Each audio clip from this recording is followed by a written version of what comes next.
So topic 2 of Unit 5 is titled Standard Form. And standard form, as you'll see in just a second, is just another way to write an equation for a linear function. So let's start with what we know. It says use the graph below to answer the questions. What is the equation of the line at the left in slope-intercept form? Well, we know slope-intercept form is y equals mx plus b. And that means that we need the slope and we need the y-intercept. Lucky for us, this graph is nice and pretty and easy to read. So we can see that our y-intercept is down here at -6. So I know I'm going to have y equals something minus 6. Then I need my slope. Well, I'm just going to count my rise and my run because I've got a graph here. So I'm just going to pick this perfect point and this perfect point. Notice that the scale here is counting by 2's. So whenever I do my rise and my run, I need to count by 2's. So 2, 4, 6, 8, and then 2, 4. And this is a positive slope. So my slope, 8/4, really simplifies to 2. So y equals 2x minus 6. Okay? So number 2 says, describe the two transformations that have been performed on the linear parent function in order to create the line. Well, we know that the linear parent function is y equals x, and really it's just a line that goes through the origin and has a slope of 1. So it's a line that just kind of goes from corner to corner of your coordinate grid. Looks something like that. Well, if we know that the y-intercept of the parent function is at the origin, it's at 0, then we know that this has been shifted down 6 units. So that would be our first, or one of the two, doesn't have to be first, transformation that has happened. So I would say translated down 6 units. Okay. Our line also has a different steepness, a different slope. So again, the slope of the parent function is just 1. It goes up 1 over 1, up 1 over 1, up 1 over 1. This slope, though, goes up 2 over 1. Okay, so the slope here has actually been made steeper. So we could say that the slope increased from 1 to 2. You could say steeper. You could even say it's been stretched, but we'll get there later. So those are the two main changes from the parent function to this function that we have here, y equals 2x minus 6. So now number 3 asks you to write the equation of the line in standard form. Well, you don't know what that is yet, so let me tell you. In this box right here, I want you to write ax plus by equals c. That is standard form. Now, you may notice that there's no m anymore. Where'd the slope go, right? And you're thinking, okay, now the b is next to the y. Well, forget everything you know about y equals mx plus b, because these letters don't necessarily mean the same thing. In fact, for purposes of today, a, b, and c mean nothing. A is not the slope, b is not the slope, c is not the slope. Okay? A is not the y-intercept, b is not the y-intercept, c is not the y-intercept. These three numbers don't necessarily have a direct connection to the slope and the y-intercept of the graph. Okay, and I'll show you what I mean here in just a second. Standard form really is just a way to order the parts of your equation so that it looks nice, okay? There's a few rules here. Both A, B, and C actually have to be integers, okay? Must be integers. What do I mean by that? I mean no fractions or decimals, okay? No fractions or decimals. The other rule here is that A has to be positive. A must be positive. Now, that is actually kind of a debated rule. You may find someone in your life or maybe in a different textbook or on the internet that says the A does not have to be positive, but for the purposes of Texas and your STAR test, A needs to be positive, okay? So you can see that I've just given you a visual of ax plus by equals c, and I've given you some rules. But let me try to explain further what this looks like by using this example we've been working with. So the equation we have here is y equals 2x minus 6. The only point of standard form is to get the x and y on the same side, in the front, if you will, on the left side of the equation, and make sure that we don't have any fractions or decimals and that we're not starting with a negative. Standard form is just a way to write it to make it look pretty. So how do I get the 2x on the left-hand side? Well, I need to make sure that I subtract it. I don't just willy-nilly move it over there. I need to actually follow my equation rules to manipulate this equation. So when I do that, now I have negative 2x plus y equals negative 6. Well, that would be great, except that one of the rules over here said that a must be positive. Well, right now, the number that's in the a position, the number that's in front of the x, is not positive. So I need to take this entire equation and multiply it by negative 1. Okay? Doing that will get rid of that negative in the front, but it'll keep everything else the same. So that's going to give us a positive 2x minus y equals a positive 6. That is your completed standard form. Okay? Now, if you look more closely, in this circumstance, a is 2, b is the number that's in front of the y, so in this case it would be a negative 1, and c is the number over here by itself, which is a 6. Remember that I told you that a, b, and c don't necessarily mean the y-intercept of the slope or anything. What was our slope? Our slope was 2. Well, the a is 2. That's great, except that's not always the case. A is not always the slope. Okay, what was our y-intercept? Our y-intercept was negative 6. Well, I don't even see negative 6 in this list of numbers. Okay, so again, don't think about standard form as being a way to find out the slope or the y-intercept. Just think of it as a way of manipulating the numbers of the pieces of an equation to look differently. So let's try some more examples. Okay, so number 1 says 4y equals negative 2x minus 8. All they want us to do is write this in standard form. Well, that means I need the x and the y on the left-hand side and then just a random number on the right-hand side, the constant. So I need to add this 2x. So I've got 2x plus 4y equals negative 8. Now I just need to check to make sure I'm not breaking any rules.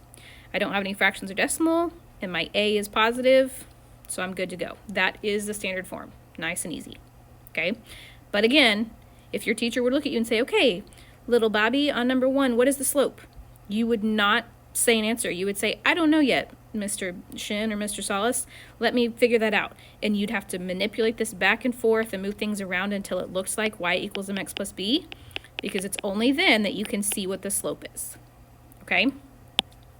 Alrighty, so number 2, you can see that this one is written in slope-intercept form, but we're trying to get it to standard form. So I'm going to move the 3x over.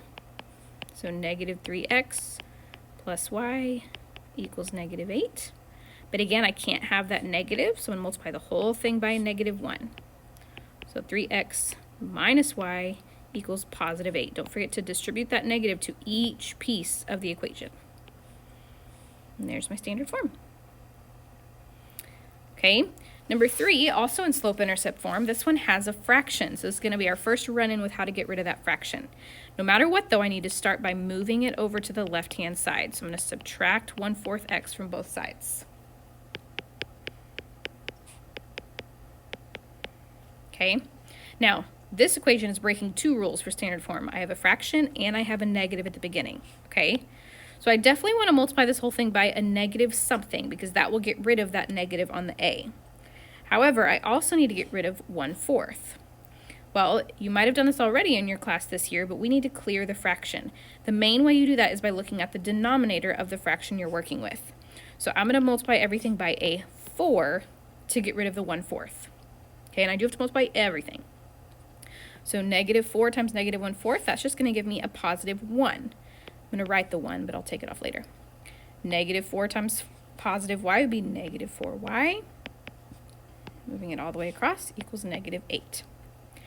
So really, my final answer would be x minus 4y equals negative 8. I'm going to pause on this one too and say a for this equation is 1, b for this equation is negative 4, c for this equation is negative 8. But these mean nothing, right?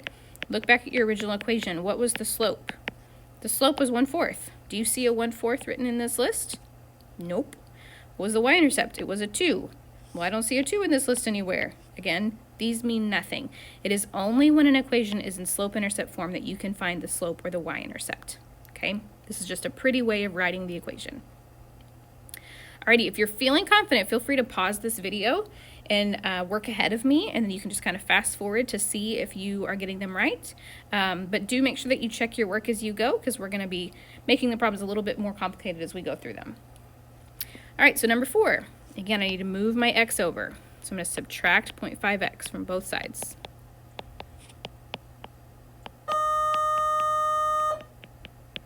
Okay, again, I'm breaking 2 rules. I can't have the negative in the beginning, and I also can't have this decimal. Well, thinking about 0.5, how do I get rid of 0.5? Well, 0.5 is really a half. Okay, so how do I get rid of a half? I multiply it by the denominator, which is a 2. So negative 2 times a half is just going to give me a positive 1. Then I distribute it all the way across. Okay, don't forget the negative. Now number 5 isn't giving you an equation, it's giving you an m and a b. We can assume, because of how this is written, that b is the y-intercept because it says 0, 1/2. So I'm going to first write this in slope-intercept form before I then manipulate it into standard form. Okay, so I'm going to move this 1/4 x over,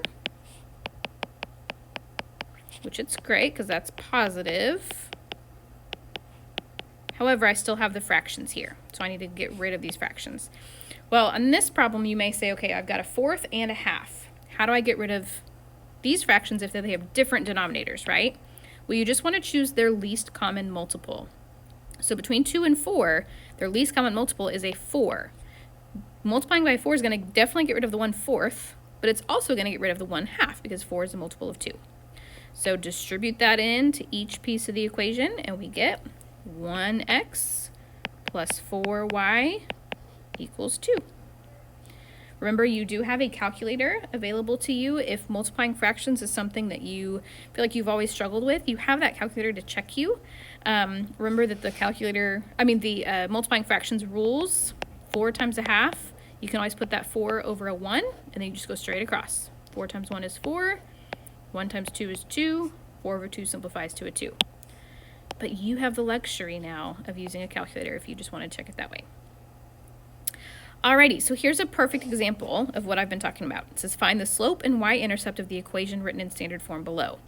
We don't know the slope and the y-intercept because this is in standard form. So we need to move this back into y equals mx plus b in order to figure out the slope or the y-intercept.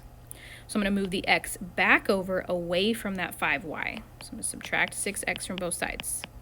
So I've got negative 5y equals negative 6x minus 60. Then I need to divide both sides by negative 5. Okay, so we've got y equals. Remember that negative 5y is really dividing each piece of the right-hand side. Each term is going to be divided by negative 5. So negative 6 over negative 5, that would be a positive 6/5 x. Negative 60 divided by negative 5, that would be a positive 12. So my equation is y equals 6/5 x plus 12. Now I'm able to tell you that the slope, m, is 6/5, and the y-intercept, b, is 0, 12. But again, if you look at the original equation, 6/5 and 12 were nowhere to be found. So you have to make sure it looks like y equals mx plus b before you make that call. Okay, continuing on to the back. It says, given the tables below, write an equation in standard form. Given the points below, write an equation in standard form. And given the graphs below, write an equation in standard form. You'll notice that this writing equation flowchart that you've been using so far, the standard form is at the very, very bottom of the entire thing. So in order to create standard form, you have to come from slope-intercept form. So when I've been given a table, I still need to start at the very top up here and find the slope, figure out if I have a y-intercept or a point, maybe use point-slope formula. No matter what, I have to get to slope-intercept form before I can create standard form. Okay? So let's start with this first table. I need to first find the slope. So I'm going to look at the change on the y and the change on the x. So this is subtracting by 2. This is adding 4. And yes, it does look different for the next set, but that's okay because it should be the same. So I'm going to put my change in y over my change in x. So I'm going to do 4 over negative 2, which gives me a slope of negative 2. So then I look to see, okay, do I have my y-intercept? I sure do, which is so nice. Right there, 0, -4. So I'm able to just go straight to y equals -2x minus 4. Okay, I was able to take this quick route right here to get to y equals mx plus b. Now, have to still put it in standard form. Luckily, that'll go pretty quick. Add 2x to both sides. So 2x plus y equals -4. Easy peasy. Okay, next problem, again, I'm going to start with finding the slope. Well, I noticed that the y is not changing by anything. It's plus 0, right? So if I think about making a slope out of that, it's going to be 0/3. Well, that means that this is a slope of 0, so this is a hoi. This is a horizontal line. Well, remember, we've told you that the y in hoi gives you the equation. Y equals, and then look at your table. What does y equal? It says y equals, y is, well, y is 5 the entire time. Y is 5. Well, you may say, is that slope-intercept form or is that standard form? When you're talking about hois and vuxes, it doesn't matter. It's already in standard form, it's already in slope-intercept form, they're just kind of one and the same. There's only one way to write those equations, so you're just already done as soon as you've written y equals 5. Okay, now we've got some points. So again, just like this flowchart says, I have to start at the slope. Every single time I have to find the slope first. So for these problems, I'm going to want to use the slope formula.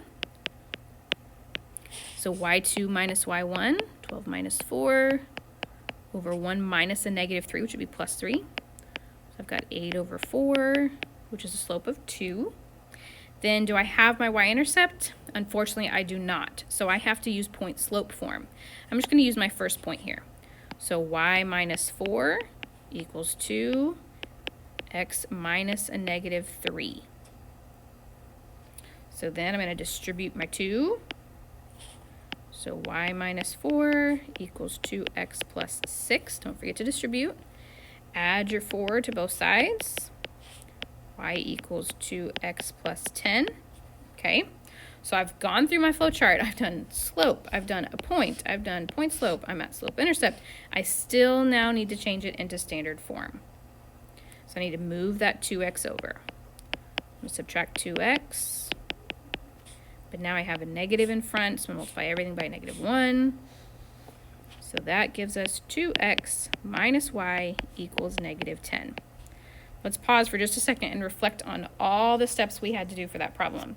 That is not a quick and easy process. So if you're somebody who likes to try to beat the system, this is not a good place to do it. You're going to have to slow down and show quite a few steps to keep track of all the different math that's happening. All right, next problem. Looks kind of long. Might be like the first one, but maybe not, because when we go to do the slope formula, 17 minus 12, cool. 4 minus 4, what do you know? That's going to give me a 0 on the bottom, which means that this slope is undefined. Well, what kind of lines have undefined slopes? Vux. Well, how do I write the equation of a vux? I look at the x. X equals, what does x equal? Look back at your points. X equals 4. All the time, x equals 4. So I'm done at that problem. Quicker than it looked. Just 2 more and we are done. Again, at any point, feel free to pause and work past and check your work when you're done. All right, same thing here. Write an equation in standard form. I still need to start with my very first step, which is to find the slope. So for these 2 points, I'm going to do rise and run. I'm going to go 1, 2, 3, 4, 5, 6, 7. Run of 1, 2, 3. So my slope here is 7/3, which sounds kind of yucky. My y-intercept was nice and pretty, given to me, -2. So to turn this into standard form, I need to move that 7/3 over. So subtract 7/3 x from both sides. Now I'm breaking 2 rules. I need to get rid of that negative, and I need to get rid of the fraction 7/3. Well, I said again, look at the denominator. So the denominator here is a 3.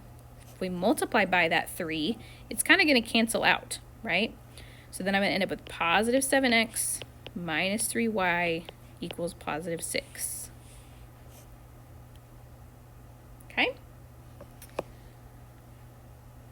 Did I do that right? Yes. Okay. Last one.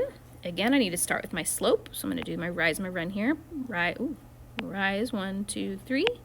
My run is going to be negative 1, 2, 3, 4, 5, 6. So rise over run, 3 over negative 6. That's going to simplify to a negative 1/2. Y-intercept is 3. So I need to add that 1/2 x over. Now I'm breaking a rule. I got to get rid of that half.